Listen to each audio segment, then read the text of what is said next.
በስመ አብ ወወልድ ወመንፈስ ቅዱስ አሐዱ አምላክ አሜን። የተወደዳችሁ የልዑል እግዚአብሔር ቤተሰቦች የእናታችን የቅድስት ድንግል ማርያም የአስራት ቃል ኪዳን የበረከት ልጆች የጻድቃን የሰማዕታት ወዳጆች በወደደንና ባፈቀረን በልዑል እግዚአብሔር ፍጹም ሰላም እላችኋለሁ። እንደምን ዋላችሁ? እንደምን ለይሳ ደረሳችሁ? አሜን። እንደ ኃጢአታችንና እንደ በደላችን ብዛት ሳይሆን እንደ ምሕረትና እንደ ቸርነቱ ተመልክቶ እስከዚህ ሰዓት ያደረሰን የአባቶቻችን አምላክ ልዑል እግዚአብሔር ስሙ የተመሰገነ ይሁንልን። እርሱን ጠርተን እርሷን የማንተዋት ንጽሕተ ንጹሐን ቅድስተ ቅዱሳን ቅድስት እናታችን ድንግል ማርያም ዘላለማዊ ስሟ የተመሰገነ ይሁንልን። እንግዲህ እንደ እግዚአብሔር አምላካችን መልካምና በጎ ፍቃድ ዛሬ የምንማማረው ታኅሳስ 3 ቀን በዓታ ለማርያም እያልን የእናታችን የእመቤታችን የቅድስት ድንግል ማርያምን ዓመታዊ ክብረ በዓል በታላቅ ድምቀት እናከብራለን። ይህንን ክብረ በዓል ስለምንድን ነው የምናከብረው? እናታችን እመቤታችን ቅድስት ድንግል ማርያም በዚህ ዕለት ምን ያደረገችበት ዕለት ስለሆነን የሚለውን እንደ እግዚአብሔር አምላካችን መልካምና በጎ ፍቃድ ዛሬ አጥራ አድርገን እንማማራለን። እንግዲህ የሚያስተምረን እግዚአብሔር ነው፣ የሚመክረን እግዚአብሔር ነው፣ የሚገስጸን እግዚአብሔር ነው። እርሱ በመካከላችን ተገኝቶ የጎደለውን አሟልቶ የተጣመመውን አቃንቶ በአፈ መላእክት አርሞ ያስተምረን ይመክረን ይገስጸን ዘንድ የእርሱ መልካምና በጎ ፍቃዱ ይሁንልን። የእናታችን የንጽሕተ ንጹሐን የቅድስተ ቅዱሳን የቅድስት እናታችን የድንግል ማርያም ምልጃ ተረዳይነቷ በረከቷ ሁሉ በሁላችን ላይ ይደርብን። እንግዲህ ወደ ዛሬው ትምህርታችን ስንገባ ታዲያ ታኅሳስ 3 ቀን በዓታ ለማርያም እያልን የእመቤታችን የቅድስት ድንግል ማርያምን ዓመታዊ ክብረ በዓል በታላቅ ድምቀት እናከብራለን። ይህንን ክብረ በዓል ስለምንድን ነው የምናከብረው ስንል በዛሬቱ ዕለት ታኅሳስ 3 ቀን አምላክን የወለደች እመቤታችን ቅድስት ድንግል ማርያም 3 ዓመት ሲሆናት ወደ ቤተ መቅደስ የገባችበት ዕለት ነው። ምክንያቱም እርሷ ለእግዚአብሔር የስለት ልጅ ነበረችና። ታዲያ እመቤታችን ቅድስት ድንግል ማርያም ወደ ቤተ መቅደስ የገባችበት ዕለት ስለሆነ ነው ብለን ብቻ ማለት ሳይሆን እንዴት እንደገባች ማወቅ ያስፈልጋልና ታሪኩን ከብዙ በጥቂቱ አጠር አድርገን እንማማራለን። እንግዲህ የእናታችን የእመቤታችን የቅድስት ድንግል ማርያም ወላጅ እናት ቅድስት ሐና ትባላለች። እናታችን ቅድስት ሐናም አድጋ ለአካለ መጠን ስትደርስ ከቤተ መንግሥት ወገን ከነ ቅዱስ ዳዊት ወገን ከሆነው ከቅዱስ ኢያቄም ጋር አጋቧት። እነዚህ ቅዱሳን ኢያቄምና ሐና በአንድነት ተጋብተው ሲኖሩ ልጅ አጡ። ምንም እንኳን ደጋግ ክርስቲያኖች ቢሆኑ ፈቃድ እግዚአብሔርን የሚፈጽሙ ቢሆኑ እንደ ሕግጋቱ የሚኖሩ ሰዎች ቢሆኑም እንኳን ልጅ በማጣታቸው ምክንያት ብቻ በዘመኑ አይሁዳውያን ይነቀፉ ነበረ። በዘመኑ የነበሩ አይሁዳውያን ደግሞ ልጅ የሌላቸውን ሰዎች ኃጥአነ በረከት እያሉ ወይም ደግሞ የእግዚአብሔር ጸጋ የራቃቸው ሰዎች እያሉ ይነቅፏቸው፣ ይስቁባቸው፣ ይሳለቁባቸው፣ ይሰድቧቸውም ነበረ። እነዚህ ቅዱሳን ኢያቄምና ሐናም ታዲያ ሕግጋተ እግዚአብሔርን ጠብቀው የሚኖሩ ቅዱሳን ቢሆኑም እንኳን ልጅ በማጣታቸው ምክንያት ብቻ ይነቀፉ ነበረ፣ ስድብ ይደርስባቸው ነበረ። ነገር ግን ነቀፌታውን ሁሉ ችለው እግዚአብሔር አምላክ ልጅ እንዲሰጣቸው እጅጉኑ ይማጸኑት ነበረ። ከነዚህ ከቅዱሳን ኢያቄምና ሐና የምንማረው አንድ ነገር አለ። እዚህ ጋር ምንድነው ካላችሁ ዛሬ ልጅ የሌላቸው ሰዎች ልጅ ከማግኘት ጉጉታቸው የተነሳ ብቻ በዚህ ቦታ ይህ ከተደረገ ልጅ ይወለዳል ሲባል ወደዛ የሚሄዱ፣ በሳይንሳዊ መንገድም ቢሆን እንዲህ ካደረጋችሁ ልጅ ትወልዳላችሁ ሲሏችሁ ወደዛ የሚሄዱ፣ የተለያዩ አማራጮችን ለመጠቀም የሚሞክሩ ብዙ ሰዎች አሉ፣ ልጅ ከማግኘት ጉጉታቸው የተነሳ ብቻ። ነገር ግን ያንን ማድረግ ተገቢ አይደለም ወገኖቼ። ቅዱሳን ኢያቄምና ሐና ልጅ እንድናገኝ ይህንን አማራጭ እንጠቀም፣ ይህንን እናድርግ፣ ወደዚህ እንሂድ አላሉም። ዕድሜ ዘመናቸውን ሙሉ እግዚአብሔር አምላክ ልጅ እንዲሰጣቸው ልጅ ስጠን ብለው ከመማፀን ውጭ ሌላ ነገርን አላደረጉም ወገኖቼ። ቅዱሳን ኢያቄምና ሐና ከዕለታት በአንደኛው ቀን ወደ ቤተ እግዚአብሔር ሄደው ሲጸሉ ሲያዝኑ አሉ። ሐዘናቸው እንደምንድን ነው? ጸሎታቸው እንደምንድን ነው ካልን ቅዱስ ኢያቄም እንዲህ አለ። አቤቱ ጌታዬ ሆይ፣ የአባቶቼ የእስራኤል አምላክ ሆይ፣ እኔ ባሪያህ እለምንሃለሁ፣ አትጣለኝ፣ አትናቀኝ፣ ጸሎቴን ስማኝ፣ ፈቃዴን ፈጽምልኝ። ለዓይኔ ማረፊያ ለልቤ ተስፋ የሚሆን የተባረከ ልጅ ወይም ደግሞ የተባረከች ልጅ ስጠኝ ብሎ ሲለምን ሲጸልይ አለ። ልብ በሉ፣ ለረጅም ዓመታት ልጅ ስላልነበረው ምንም ይሆን ምን ልጅ ብቻ ስጠኝ ብሎ አልጸለየም።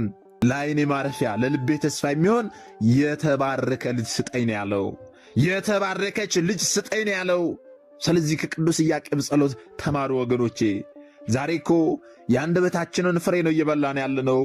ልጅ ለማግኘት ብቻ ከመፈለጋችን የተነሳ ጌታዬ ሆይ ምንም ይሁን ምን ልጅ ብቻ ስጠኝ ብለን እንማጸናለን። ኋላ እንደ አንደበታችን እንደ አፋችን ፍሬ እግዚአብሔር አምላክ ልጅ ብቻ ይሰጠናል። ከዚያ ያ ልጅ አድጎ ለእናት ለአባቱ የማይታዘዝ ለቤተ ክርስቲያን የማይጠቅም ለሀገር የማይጠቅም ልጅ የሚያስቸግር ልጅ ሲሆንብን መልሰን ደግሞ ፈጣሪን የምናማርር ሰዎች አለን። ይህንን ልጅ ከምትሰጠኝ ማኅፀን ብትዘጋው ኑሮ ባልወልድ ይሻለኝ ነበረ፣ ምነው ይህንን ልጅ ሰጠኝ ብለን መልሰን የምናማርር ሰዎች አለን። ነገር ግን ራሳችን ጠይቀን በጠየቅነው ጥያቄ መሰረት ነው የተሰጠን። ስለዚህ ወገኖቼ ልጅ የሌለን ሰዎች ልጅ ብቻ ስጠኝ ብለን አንጸልይ። ጌታዬ ሆይ ለእናት ለአባት ታዛዥ፣ ለቤተ ክርስቲያን አገልጋይ፣ ለሀገር የሚጠቅም ልጅን የተባረከ ስጠኝ ብላችሁ ጸልዩ። ቀደምት እናቶቻችን የተባረከ ልጅ የማትሰጠኝ ከሆነ ማኅፀኔን ዝጋው ብለው ነበር የሚጸልዩት። እንደ እናቶቻችን ልንሆን ያስፈልጋል።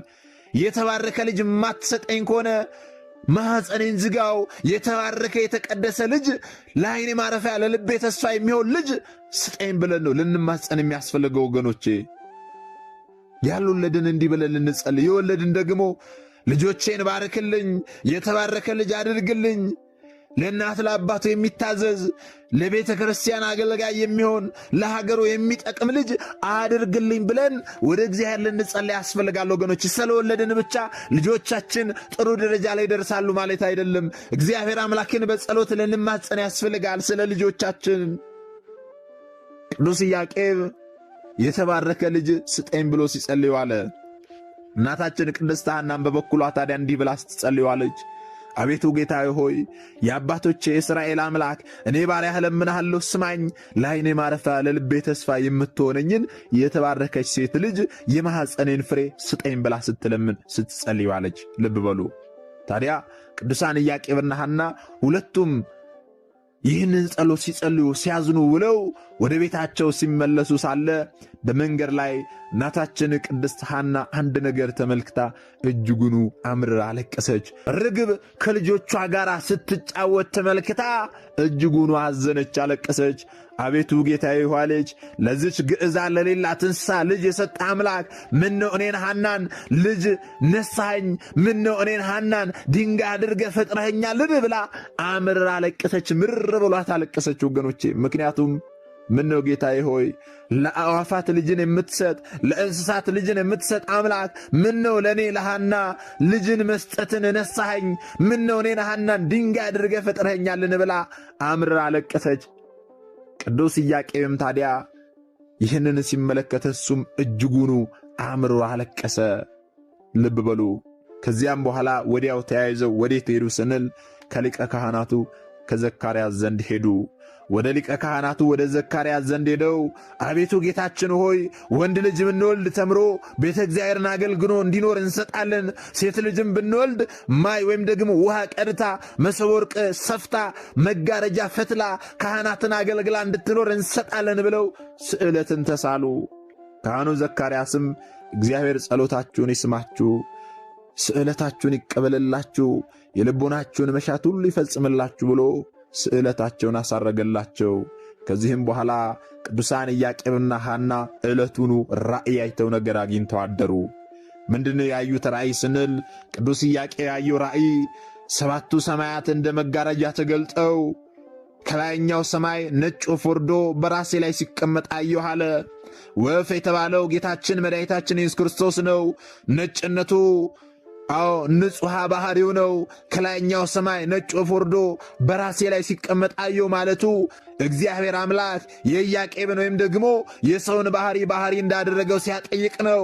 ሰባቱ ሰማያት የተባሉ የጌታችን የመድኃኒታችን የኢየሱስ ክርስቶስ ልዩ ልዩ ባሕሪው ነው። ምልአቱ፣ ስፋቱ፣ ርቀቱ፣ ልዕልናው፣ እበዩ፣ መንግሥቱ ናቸው። ቅዱስ ኢያቄም ይህንን ራእይ ተመለከተ። ይህንን ራእይ ተመለከትኩ ብሎ ሲነግራት ለእናታችን ለቅድስት ሐና እናታችን ቅድስት ሐናም እኔም አየሁ አለችው። ምን አየሽ ብሎ ቢጠይቃት እንዲህ አለች፣ ነጭ ርግብ መጥታ በራሴ ላይ ወርዳ በጆሮዬ ገብታ በማኅፀኔ ስትተኛ አየሁ አለችው። ርግብ የተባለችው እመቤታችን ቅድስት ድንግል ማርያም ናት። ነጭ መሆኗ ንጽሕናዋ፣ ቅድስናዋ፣ ድንግልናዋ ነው። ነጭ ርግብ መጥታ በራሴ ላይ ተቀምጣ ከራሴ ወርዳ በጆሮዬ ገብታ በማኅፀኔ ስትተኛ ዳሰሰኝ አየው ማለቷ ደግሞ ብስራተ ገብርኤልን በጆሮዋ ሰምታ እመቤታችን ቅድስት ድንግል ማርያም ጌታችንን መጽነሷን ነው። ይህንን ራእይ ያዩት ሐምሌ 30 ቀን ወገኖቼ፣ ሐምሌ 30 ቀን ቅዱሳን ኢያቄምና ሐና ይህንን ራእይ ካዩ በኋላ ይህንን ራእይ ካየን ይህንን ነገር ካገኘን በያሁኑኑ በሩካቤ ሥጋ እንገናኝ አልተባባሉም። ይህንን ነገር ካገኘን ብለው ዕለቱኑ በሩካቤ ሥጋ አልተገናኙም።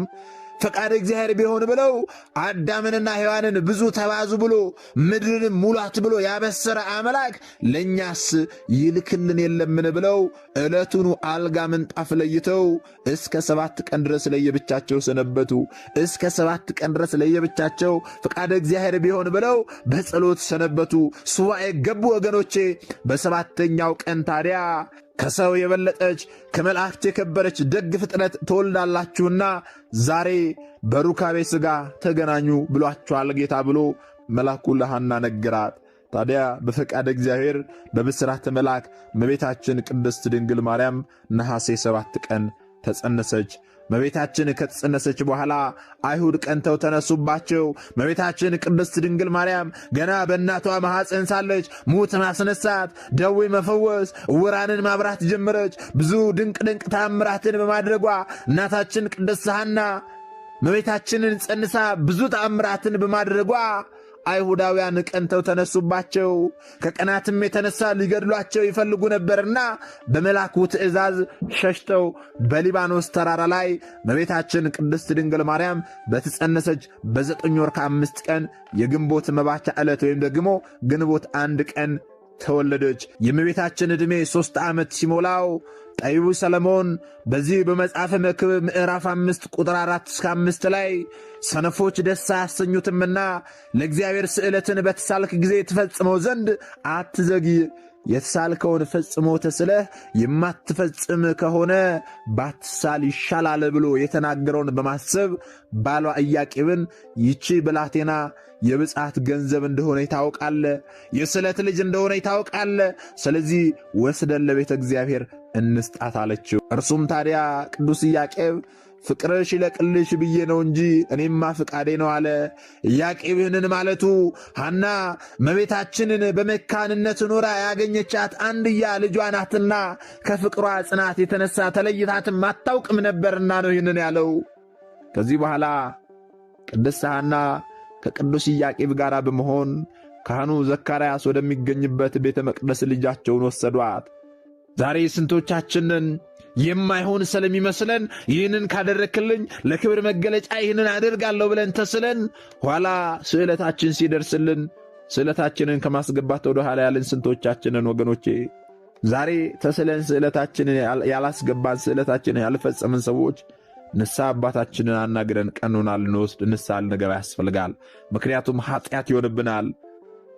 እኛ የተሳልነው ስለት ለእግዚአብሔር የሚጨምርለት የሚቀንስበት ነገር ኖሮ አይደለም። ነገር ግን በራሳችን አንደበት የተናገርነውን ለእግዚአብሔር ቃል የገባነውን እግዚአብሔር አምላክ ስዕለትን ካልተሳላችሁልኝ እኔ አልሰጣችሁም አላለም። ነገር ግን አንተ ይህንን ካደረግክልኝ ለክብር መገለጫ እኔ ይህንን አደርጋለሁ ብለን ራሳችን ከተሳለን ስዕለታችንን እንፈጽም ያስፈልጋል።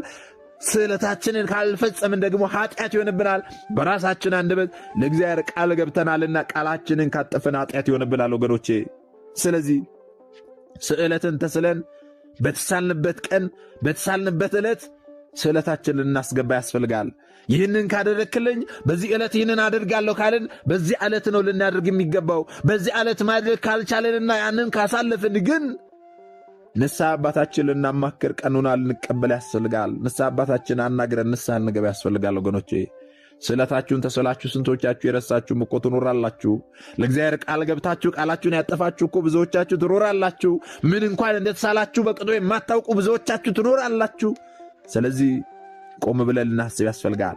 ስዕለት ላይ ሁላችንም ልንጠነቀቅ ያስፈልጋል። እንዴት መሳል አለብን፣ በምን አይነት መንገድ መሆን አለበት የሚለውን ከዚህ በፊት ስርዓተ ስዕለት በሚል ርዕስ ተማምረናልና እዚሁ መንፈሳዊ ቻናል ላይ ገብታችሁ ያንን ቪዲዮ በደንብ መመልከት ይኖርባችኋል።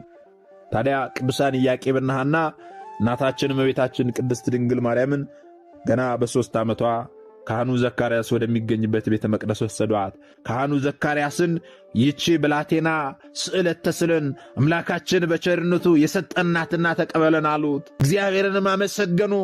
ስዕለትን ተስለው ስዕለታቸውን ስለፈጸመላቸው፣ የልቦናቸውን መሳት ስለፈጸመላቸው፣ በቸርነቱ ስለጎበኛቸው እግዚአብሔርን አመስግነው አምላካችን በቸርነቱ የሰጠንን ይቺን የ3 ዓመት ብላቴና ሕፃን ልጅ ተቀበለን ብለው ካህኑ ዘካርያስን ጠየቁት። ካህኑ ዘካርያስም ይችን ብላቴና ቢያያት እንደ ፀሐይ የምታበራ እንደ መብረቅ ግርማ የሚያስፈራ ዕንቁ ባህሪ መስላ ታየችው። በዚህ ጊዜ ሕዝቡን ሰብስበው አንድ ነገር መጨነቅ ጀመሩ። ምንድነው መጨነቅ የጀመሩት ስንል ይቺን የመሰለች ብላቴና ይቺን የመሰለች ፍጥረት ምን እናደርጋታለን? ምን እናበላታለን? ምን እናነጣታለን? ምን እናነጥፍላታለን? ምን እንጋርድላታለን? ብሎ ሕዝቡን ሰብስቦ ተጨነቀ።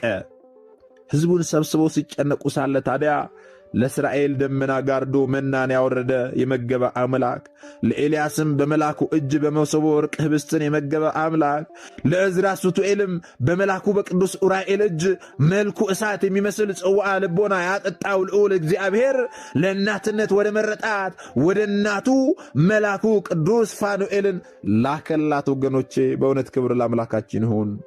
መልአኩ ቅዱስ ፋኑኤል ህብስት ሰማያዊ ጽዋ ሰማያዊ ይዞ ከሰማይ ወረደ። ከሰማይ ወርዶ ወደ ምድር ዝቅ ብሎ ረቦ ተመለከቱት። በዚህ ጊዜ ካህኑ ዘካርያስ ለእርሱ የመጣ ሀብት መስሎ ታጥቆ እጅ ነስቶ ወደ መልአኩ ቢጠጋ መልአኩ ከእርሱ ወደ ሰማይ ይርቃል።